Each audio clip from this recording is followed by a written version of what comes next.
यादेवी सर्वभूतेषु मातृरूपेण संस्थिता नमस्तस्यै समस्तस्यै साधिके शरण्ये त्र्यम्बके गौरी नारायणे नमोस्तुते।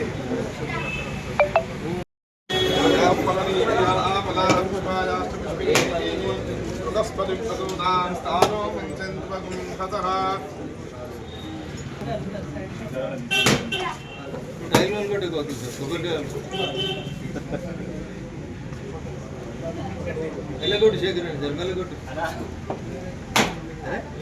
गीतन कोड़ता गीतन रोज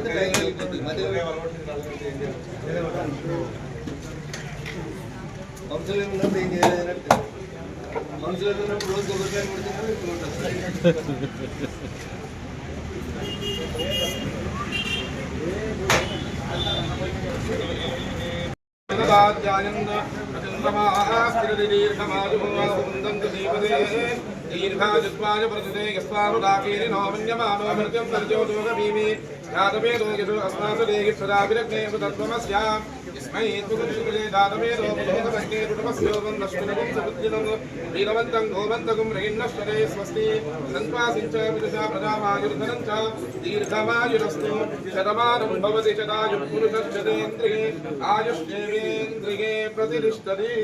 यजमानस्य नूतन व्यापार प्रारंभ समय महाकाली महालक्ष्मी महासरस्वती अनुग्रह कटाक्ष सिद्धिरस्तु दिन दिन व्यापार वृद्धिरस्तु इष्टकाम्यार्थ सिद्धिरस्तु तथास्तु। जगदम्ब विश्वमालिनी माता की जय।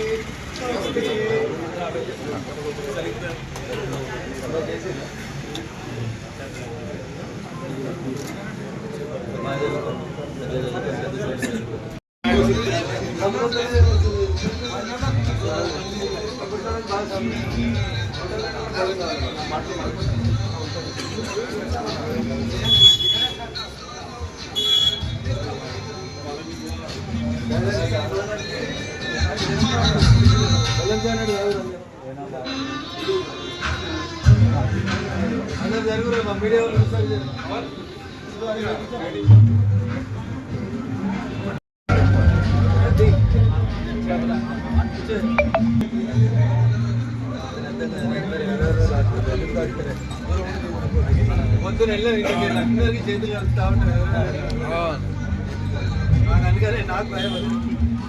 ఇద్దరు యువ మిత్రులు ఎవరి మీదనో ఆధారపడి ఉద్యోగాల కోసం కాకుండా తమ కాళ్ళ మీద తాము నిలబడి నరేంద్ర మోడీ గారి నాయకత్వంలో ఈ దేశ యువత ఉద్యోగాల కోసం అర్హులు చేసే పరిస్థితి నుంచి నలుగురికి ఉపాధి కల్పించేటువంటి స్థితికి ఎదగాలనేటువంటి ఒక మంచి ఉద్దేశంతో సోదరుడు పవన్ మరియు రాకేష్ ఇద్దరు కలిసి వాళ్ళ కాళ్ళ మీద వాళ్ళు నిలబడ్డారు. చాలామంది ఎగతాళి చేస్తారు, పకోడీలు వేసుకోవడం కూడా ఉద్యోగమేనా అని. పకోడీల ముందే కూడా రోజు 1000 రూపాయలు సంపాదించే నిరూపిస్తున్నారు చాలామంది యువకులు. స్వయం కృషి అనే సినిమా చూసి చాలామంది తెలంగాణ యువత కూడా ఆదర్శంగా మారుతూ ఉన్నారు. అట్లా తమ కాళ్ళ మీద తాము నిలబడడానికి తెలంగాణ యువత ముందుకొచ్చి ఉద్యోగాల కోసం ఎవరి మీద ఆధారపడకుండా ఇంకో నలుగురికి ఉపాధి కల్పించే రీతిలో కూడా పనిచేస్తున్నందుకు ఇతడు పవన్ మరియు రాకేష్ని మనస్ఫూర్తిగా అభినందిస్తూ వారి వ్యాపారం దినదిన ప్రవర్తమానమై బాగా ఎదగాలని మనస్ఫూర్తిగా వారిని ఆకాంక్షిస్తాను.